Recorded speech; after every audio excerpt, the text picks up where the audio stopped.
소라분가의 이름이 안채로 선생이 아사드링과 구하의 번째 호와의 상태 라고 접수건다 문 나가노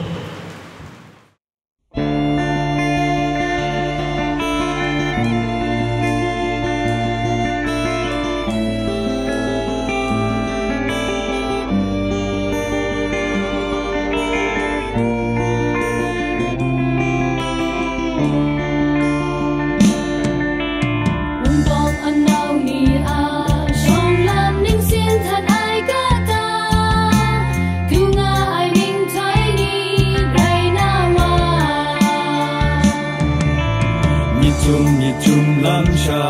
jatwa krota kamdaluna asam ning gorowa jinga o maju darai ante gachin anyuni shuti ai mara masandum ai jeroya harai gasama kumshin kangkang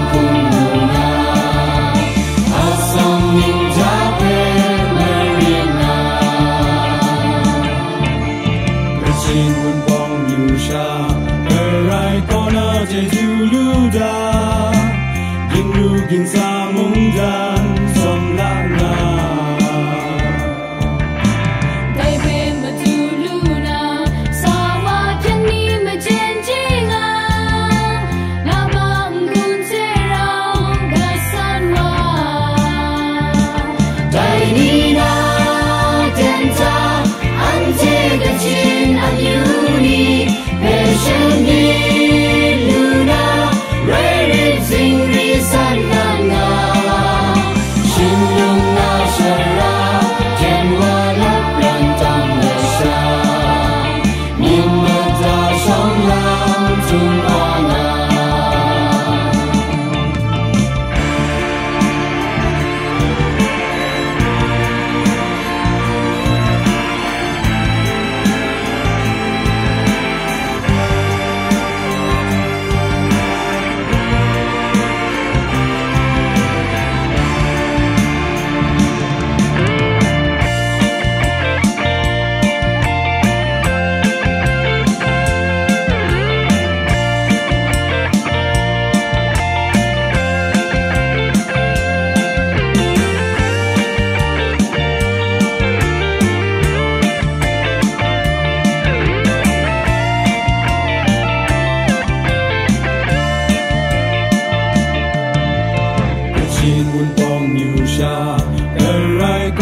Jejuluda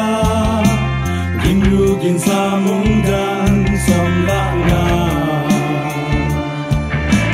Dai be matuluna sawa chani majenjinga la bangun serau gasanwa Dai ni na tenta ante gachin anyuni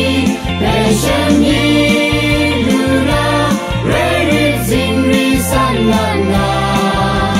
shinung na shara kenwa la plantang la sha nimata shong lam tumana Ungan sa sana un bong gachin dai na yongwa bugang yang sin maji ten du sa